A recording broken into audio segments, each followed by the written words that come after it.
Hello, I'm here with my coffee that I'm drinking, and I wanted to redo my video on trauma because I don't think I really got to the point of what I wanted to say.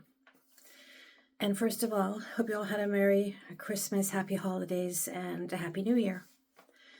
And what I wanted to talk about is trauma responses.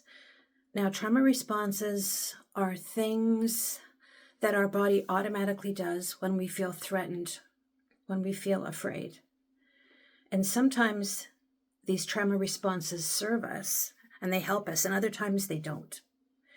So the whole point of what I want to talk about, what I've learned that helps me, that hopefully will help you too, is being more aware, self-aware, and just aware that these stress responses exist.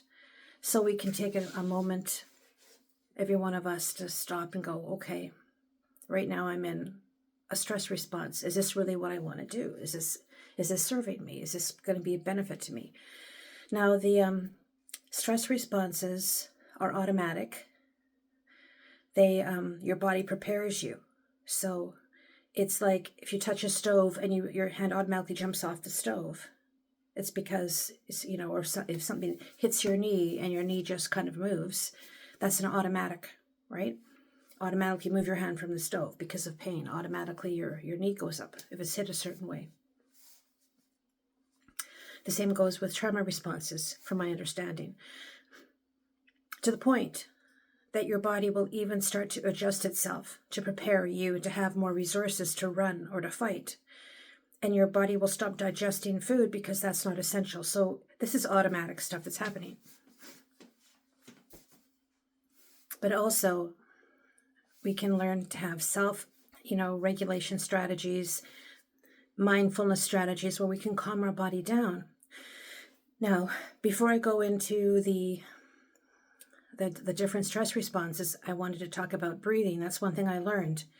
One way is to calm yourself down so you can, be more mindful and decide what you want to do is breathing, where you take time to just breathe slowly in and then slowly out. Like that just seems obvious that you're breathing, right? But from what I heard from my therapist, people that are in really, really high stakes, situations, like people that are in war, do this breathing, where you breathe in,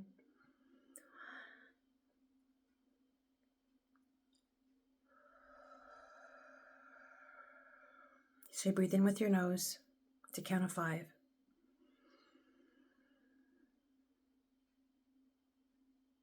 Then breathe out through your mouth, count of 5. And it actually calms your body down, so you can think, because maybe the flight response isn't the proper response. Maybe the fight isn't. Now on to the different responses that are automatic with regards to stress. There's fight, where you automatically just, you're ready to fight. You want to just take it on. You want to confront something. That's an automatic stress response. Then there's flight, where you just, take off. You just want to run, okay? And your body prepares you for that by putting more energy into your muscles so that you have the ability to do that. That's why sometimes, have you ever heard about a person if they see somebody trapped under a car? And they can lift that car up to get their kid, right? And you're thinking, how does that happen?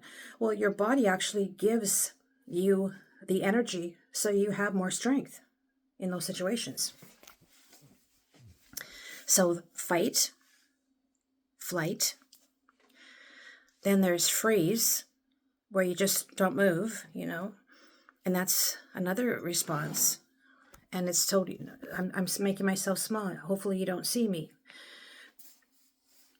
Like if a bear was going after you, and one of the suggestions, one of the techniques that is suggested to use is to play dead. That's freeze. There's 2 more that often aren't being discussed, or people don't always know these 2 other ones. So the 4th one is fawn, where you suck up to the threat, okay? and you try to appease them. And I think that's pretty self-explanatory. Now, sometimes that might help if you're in a situation where if my facial expressions are a little odd, I have Asperger's, okay? So hear me out. So for the appease, the pacify, right? It's you want to just kind of suck up to the person that's you're feeling threatened by, and that's the fawn.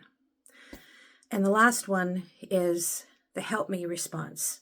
Now this is an interesting one as well that we have to be aware of, where you will actually, it's almost like it often happens in trauma bond situations, where you go to the thing that's threatening you and ask for help.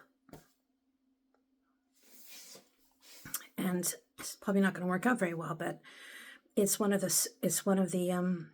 stress responses. Help me. Could you cut me a break here? And